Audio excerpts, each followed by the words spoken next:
Hello and welcome back to my channel. और आज का हमारा टॉपिक है प्रथम विश्व युद्ध। प्रथम विश्व युद्ध को जानने से पहले हम ये जानेंगे कि युद्ध क्या है। पुराने समय में आपने सुना होगा कि युद्ध हुआ करते थे राजा महाराजाओं के, या दो देशों के या दो राज्यों की सेनाएं आपस में युद्ध करती थी, जिसे हम लड़ाई भी कह सकते हैं। तो इन दो सेनाओं के बीच या दो राज्यों के बीच जो लड़ाई होती थी वो अक्सर किसी निश्चित स्थान पर, किसी मैदान पर हुआ करती थी, जहां पर आमने सामने दो राज्यों की सेनाएं होती थी जो कि घोड़े, हाथी और पैदल सेना के द्वारा युद्ध करते थे। और इन युद्धों में अक्सर वो जिन हथियारों का इस्तेमाल करते थे उन्हें हम तलवार, भाला, ढाल इन्हीं नामों से जानते हैं। और हम अक्सर इन चीज़ों को पौराणिक जो हमारे कार्यक्रम होते हैं, हिंदू धर्म के जो सीरियल धारावाहिक आते हैं या कुछ पिक्चर या मूवीज हम देखते हैं, उनमें भी हम इन चीज़ों को देखते हैं कि जो युद्ध हुआ करते थे वो किसी मैदान में हुआ करते थे, जहाँ पर दो सेनाएं आपस में इन हथियारों के द्वारा लड़ाई लड़ती थी या युद्ध करती थी। तो ये हमारी परंपरागत तरीका था युद्ध और लड़ाई करने का। उसके बाद क्या हुआ, सभ्यता और समाज के विकास के साथ युद्ध का तरीका बदला, मतलब युद्ध करने का तरीका बदल गया, हथियार बदल गए। जब मुगलों का आक्रमण देश में हुआ, या ये कहें कि जब मुगल आए, तो मुगल अपने साथ बहुत ही घातक हथियार लेकर आए, जिन्हें हम बंदूक, तोप और गोले बारूद के नाम से जानते थे। उससे पहले हम गोले बारूद को नहीं जानते थे। तो जब मुगल आए तो अपने साथ वो इन घातक हथियारों को लेकर आए। तो बाद में इन हथियारों के द्वारा लड़ाइयां लड़ी जाने लगी, युद्ध होने लगे। फिर कालांतर में समय के साथ परिवर्तन होता गया, औद्योगिक क्रांति जिसको हम कहते हैं वो हुई, और विश्व के जितने भी राष्ट्र थे वो विकास के अवस्था को पार करते हुए उन्होंने युद्ध के तरीकों में भी भारी परिवर्तन किया। और उन्हीं तरीकों में परिवर्तन आते आते एक समय ऐसा आया जब मशीन गन, टैंक, बड़े बड़े हथियार, कई किलोमीटर तक दूर जमीन के अंदर, जमीन के बाहर, आसमान में वार करने वाले हथियारों का जन्म हुआ।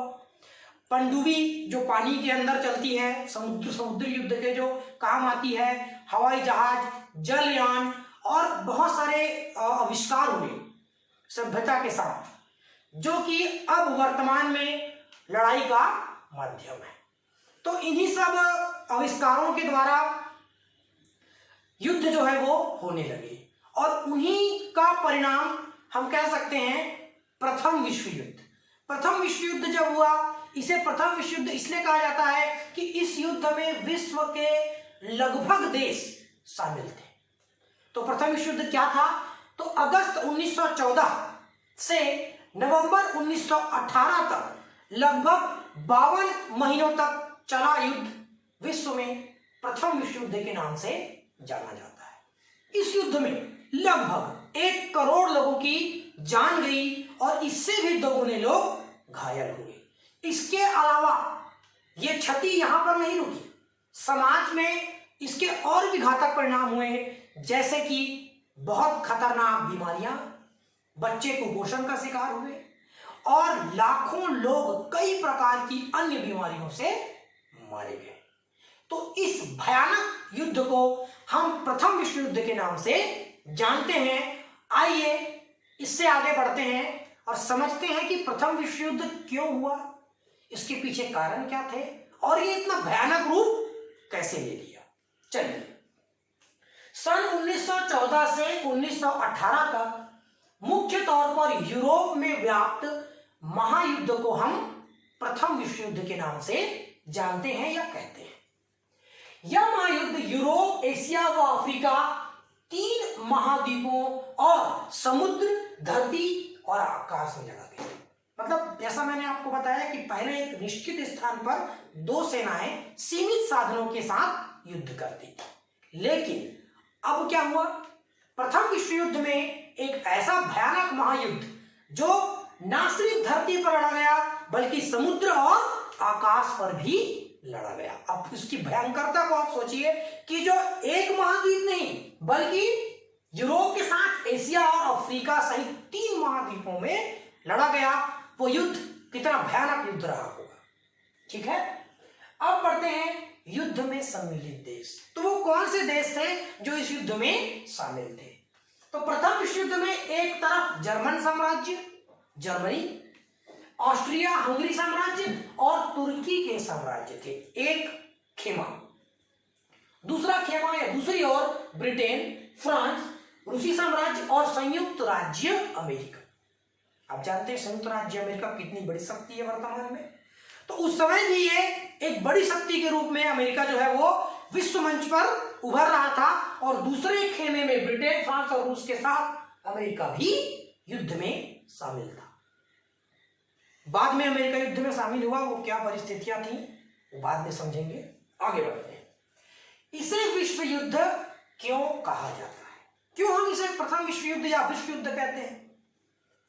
इस युद्ध में स्विट्जरलैंड के अतिरिक्त यूरोप के सभी देश शामिल थे। ये काम की बात है कि प्रश्न पूछा जा सकता है कि प्रथम विश्व युद्ध में कौन सा देश शामिल नहीं था, तो वो है स्विट्जरलैंड। स्विट्जरलैंड के अतिरिक्त यूरोप के सारे देश इस युद्ध में शामिल थे। फिर सन 1917 में संयुक्त राज्य अमेरिका भी इस युद्ध में सम्मिलित हो गया। सन 1917 में अमेरिका प्रथम विश्व युद्ध में शामिल हो गया। सन 1914 तक विश्व का लगभग सभी महाद्वीपों पर इन यूरोपीय देशों के उपनिवेश थे। मतलब जहां भी लड़ाइयां हुई वहां के संसाधन और सैनिकों को काम में लिया गया। ये जो राष्ट्र थे, शक्तिशाली राष्ट्र, ये विश्व के जो अन्य कमजोर और गरीब देश थे या ऐसे देश जो विकासशील थे, गरीब थे, कमजोर थे, ये इनके उपनिवेश थे। भारत भी उनमें से एक था, आपको पता है। ये क्या करते थे? उन जगहों पर अपना अधिकार स्थापित कर लेते थे साम्राज्यवादी नीति के द्वारा। उनको अपना गुलाम बना लेते थे, अपना उपनिवेश बना लेते थे और वहां के संसाधनों का उपयोग अपने विकास के लिए किया करते थे और साथ ही वहां की जनता का और वहां के सैनिकों का भी उपयोग ये अपने स्वयं के स्वार्थ के लिए और अपने विकास के लिए किया करते थे। उनमें से भारत भी एक देश था जो कि इस युद्ध में भाग लिया। भारत को भी ब्रिटेन का उपनिवेश होने के कारण युद्ध में भाग लेना पड़ा। इस प्रकार इस युद्ध का सीधा प्रभाव पूरे विश्व पर पड़ा। यूरोप के अतिरिक्त जो अन्य महाद्वीप थे, जो उपनिवेश थे इनके, उन महाद्वीपों पर भी, वहां के जो देश थे उन पर भी इस युद्ध का प्रत्यक्ष प्रभाव पड़ा। प्रत्यक्ष, अप्रत्यक्ष नहीं, प्रत्यक्ष प्रभाव पड़ा। चलिए, कैसे हुई प्रथम विश्व युद्ध की शुरुआत या तात्कालिक कारण? मतलब ये युद्ध शुरू कैसे हुआ, इसकी शुरुआत कैसे हुई, तात्कालिक कारण क्या था? क्योंकि ऐसे ही तो कोई युद्ध शुरू नहीं हो जाएगा, उसके पीछे कोई ना कोई वजह होगी, कोई ना कोई कारण होगा। तो हम उस कारण पर बात करते हैं कि किस कारण से ये युद्ध जो है वो शुरू हुआ। बहुत ही छोटी सी घटना से प्रथम विश्व युद्ध की शुरुआत हुई। अब यहां पर हम एक कहानी पढ़ेंगे। कहानियां अक्सर आसानी से याद हो जाती हैं। इतिहास कहानी ही है, पर अक्सर हम उसको कठिन समझते हैं, बोझ समझते हैं, इसलिए उसको याद करना कठिन हो जाता है। पर ऐसा नहीं है। आप थोड़ा सा उसमें रुचि दिखाएं, इंटरेस्ट दिखाएं, उसे कहानी की तरह आप समझेंगे और पढ़ेंगे ना, तो आपको बड़ा मजा आएगा और आपको आसानी से वो चीजें याद हो जाएंगी। तो हम एक कहानी पढ़ने वाले हैं कि बहुत ही छोटी सी घटना से प्रथम विश्व युद्ध की शुरुआत हुई। अब वो घटना क्या है, आइए। ऑस्ट्रिया हंगरी साम्राज्य की नजर अपने एक छोटे से पड़ोसी देश सर्बिया पर। मतलब ऑस्ट्रिया हंगरी जो साम्राज्य थे, उनकी नजर अपने एक पड़ोसी देश सर्बिया पर थी। वो उस पर अपना अधिकार स्थापित करके अपने साम्राज्य में उसको मिलाना चाहते थे। मतलब ऑस्ट्रिया हंगरी सर्बिया पर अधिकार करना चाहते थे, यह उनकी इच्छा थी, उनकी मंशा थी। फिर क्या हुआ? इस बात से सर्बिया के राष्ट्रवादी लोग नाराज थे। उनको पता चल गया कि ऑस्ट्रिया की इच्छा क्या है, वो क्या चाह रहा है, वो क्या करना चाह रहा है। तो इससे वहां के लोग क्या हो गए, नाराज हो गए। कौन लोग, राष्ट्रवादी लोग। राष्ट्रवादी कौन होते हैं, जो अपने राष्ट्र से बहुत अधिक प्रेम करते हैं, राष्ट्र के अतिरिक्त उनको और कुछ भी दिखाई नहीं देता। और ऑस्ट्रिया को सबक सिखाना चाहते थे ताकि वह उन पर हमला ना करे, मतलब हम पर हमला ना हो, इसलिए ये लोग कुछ करना चाहते थे, सबक सिखाना चाहते थे ऑस्ट्रिया को कि ये संभल जाए, सुधर जाए, डर जाए और हम पर हमला ना करे। और इसलिए इन्होंने क्या किया, तभी एक सर्बियाई ने जून सन 1914, ये याद रखना है, जून सन 1914 को साराजेवो नामक एक जगह पर, कौन सी जगह, साराजेवो नामक एक जगह पर ऑस्ट्रिया के राजकुमार आर्च ड्यूक फर्डिनेंड, ऑस्ट्रिया के राजकुमार आर्च ड्यूक फर्डिनेंड और उनकी पत्नी की गोली मारकर हत्या कर दी।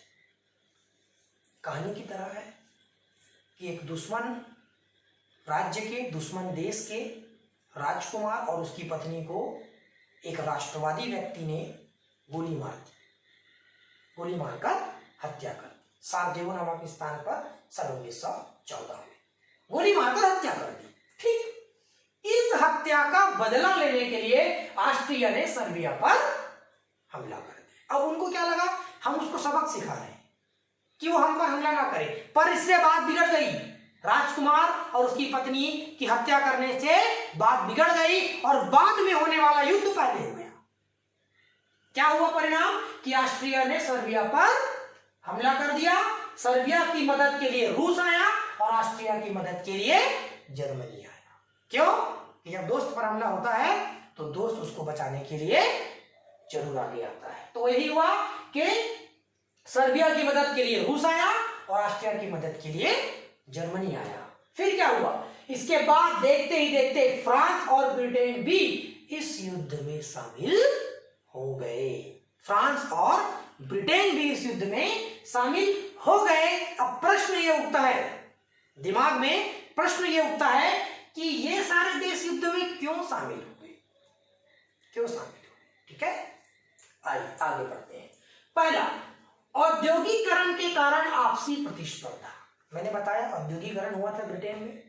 औद्योगिकरण में होता क्या है कि कारखाने तेजी से बनते हैं, माल का उत्पादन बहुत तेज गति से होता है और माल को खपाने के लिए और कच्चा माल प्राप्त करने के लिए हमको किसी देश की या उस जगह की आवश्यकता होती है जहां पर कच्चा माल पाया जाता है। प्रकृति का एक स्वभाव है, प्रकृति क्या करती है, एक ही स्थान पर सारी चीजें नहीं देती। प्रकृति ने, हम कहते हैं प्रकृति सबको समान बनाया है प्रकृति ने, लेकिन प्रकृति ने सबको सब चीज नहीं दिया है, कहीं पर कम है, कहीं पर ज्यादा है, क्योंकि वो चाहती थी कि जिसके पास जो नहीं है वो उससे ले ले, इससे प्रेम बना रहेगा। लेकिन मनुष्य जो कि स्वभाव से स्वार्थी होता है, उसने क्या किया, उन जगहों पर जहां पर उनको कच्चा माल प्राप्त हो रहा है वहां पर उन्होंने अपनी साम्राज्यवादी नीतियों के द्वारा वहां पर अधिकार करना शुरू कर दिया और वहां से कच्चे माल का दोहन या उसको वहां से निकालकर अपने देश में लाना शुरू कर दिया। इसके लिए उन्होंने हिंसा का सहारा लिया। तो साम्राज्यवादी नीति के अंतर्गत औद्योगिकरण के कारण आपसी प्रतिस्पर्धा, सभी राज्य तेजी से औद्योगिकरण कर रहे थे और उनमें आपस में प्रतिस्पर्धा चल रही थी कि कौन सा राज्य सबसे ताकतवर देश बनेगा, क्योंकि उद्योग धंधों के विकास से पैसा देश में आता है। आप जितना ज्यादा उत्पादन करेंगे, आप जितना ज्यादा अपनी चीजों को, बेहतर चीजों को विश्व में और देश में बेचेंगे, उतना ज्यादा आपके पास पैसा आएगा और आप उतने ही ज्यादा ताकतवर और विकसित होंगे। दूसरा, जर्मनी द्वारा फ्रांस के अल्सास और लॉरेन द्वीप पर अधिकार। जर्मनी ने क्या किया था कि जर्मनी ने सन 1871 में फ्रांस को युद्ध में हराकर अल्सास और लॉरेन नामक खनिज प्रधान क्षेत्र को हथिया लिया था, मतलब वहां पर खनिज मिलता था। तो ये भी एक औद्योगिकरण के अंतर्गत ही आता है, साम्राज्यवादी नीति के अंतर्गत, कि जहां पर खनिज मिल रहा है उसको हथिया लिया जाए, युद्ध करके उस देश को हरा दिया जाए और वहां की संपत्ति को छीन लिया जाए। अब आपने उस देश को हरा के वहां की संपत्ति को, वहां के खनिज को छीन लिया, तो क्या वो देश चुप बैठेगा? नहीं, वो देर सवेर आपसे बदला लेने की कोशिश करेगा, प्रयास करेगा, और वही हुआ। फ्रांस को युद्ध में हराकर अल्सास और लॉरेन नामक खनिज प्रधान क्षेत्र को हथिया लिया गया। जर्मनी द्वारा पोलैंड की जमीन पर भी अधिकार कर लिया। देखो जर्मनी ने क्या किया, पोलैंड को भी अधिकार कर लिया और अल्सास और लॉरेन को भी अधिकार कर लिया। इसी प्रकार फ्रांस, ऑस्ट्रिया, रूस, इटली आदि देश भी किसी न किसी तरीके से अपने प्रभाव क्षेत्र को बढ़ाना चाहते थे, मतलब अपने देश की साम्राज्यवादी नीतियों को वो अपना बढ़ाना चाहते थे, अपने साम्राज्य का विकास करना चाहते थे। ब्रिटेन द्वारा समुद्रों पर एकाधिकार। अब ब्रिटेन एक समय की सबसे बड़ी शक्ति, अर्थात ब्रिटेन के समय में ऐसा कहा जाता है कि ब्रिटेन का सूर्य कभी अस्त नहीं होता।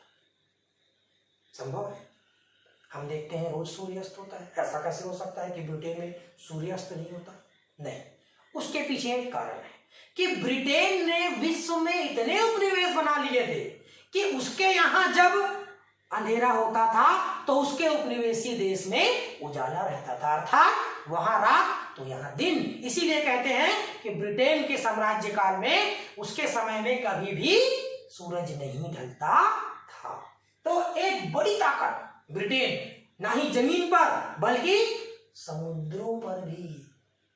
ब्रिटेन का समुद्रों पर एकाधिकार था, जिसके कारण उसका व्यापार और उपनिवेशों पर रोक टोक नियंत्रण था। मतलब वो इतना पावरफुल था, सिर्फ जमीन पर ही नहीं ना, नौसेना ताकत थी उसके पास, समुद्रों पर भी उसका एकाधिकार था, जिसके कारण वो आसानी से व्यापार और व्यवसाय विश्व के किसी भी कोने में कर सकता था। अब जर्मनी ब्रिटेन के इस नौसैनिक वर्चस्व को समाप्त करना चाहता था, क्योंकि जर्मनी भी ब्रिटेन की तरह ही महत्वाकांक्षी राष्ट्र था। वो भी विश्व में अपने आप को ब्रिटेन से बेहतर स्थिति में लाना चाहता था और अपने जहाजों को समुद्रों पर आने जाने की स्वतंत्रता चाहता था, क्योंकि जर्मनी को व्यापार के लिए केवल उत्तरी सागर के बंदरगाह ही उपलब्ध थे, परंतु वह अटलांटिक महासागर, भूमध्य सागर और हिंद महासागर पर भी अपना अधिकार स्थापित करना चाहता था। उसको सिर्फ एक ही महासागर में अधिकार था। वो चाहता था कि मुझे अटलांटिक, भूमध्य सागर और हिंद महासागर पर भी व्यापार व्यवसाय करने का अधिकार दिया जाए, पर ब्रिटेन के रहते यह संभव नहीं था। इसलिए युद्ध की संभावनाएं बढ़ती गई, प्रथम विश्व युद्ध की संभावनाएं बढ़ती गई। कारण था साम्राज्यवादी नीतियां, औद्योगिकरण और लालच। जर्मनी जानता था कि उसका ब्रिटेन से इन क्षेत्रों को लेकर टकराव होगा, इसलिए वह एक शक्तिशाली नौसैनिक बल तैयार कर रहा था जो ब्रिटेन के नौसैनिक ताकत को चुनौती दे सके। अर्थात वो भी ये चाहता था कि मेरे पास भी ऐसी शक्ति हो, ऐसी ताकत हो, ऐसी सेना हो जिससे मैं आसानी से विश्व में ब्रिटेन से बेहतर स्थिति प्राप्त कर सकूं। तो आज हमने पढ़ा प्रथम विश्व युद्ध क्या था, क्यों हुआ, किन परिस्थितियों में विश्व के देश एक के बाद एक, चाहे वो दोस्ती के नाते हो, चाहे वो स्वार्थ के नाते हो, चाहे वो साम्राज्यवादी नीतियों के नाते हो, क्यों वो एक के बाद एक इस युद्ध में, इस आग में कूदते गए, ये हमने जाना आज। और इसके आगे हम प्रथम विश्व युद्ध की प्रमुख घटनाओं को और पढ़ेंगे, आपको बेहतर तरीके से समझाने का प्रयास करेंगे। तब तक आप घर में रहें, खुश रहें, स्टे होम, बाय।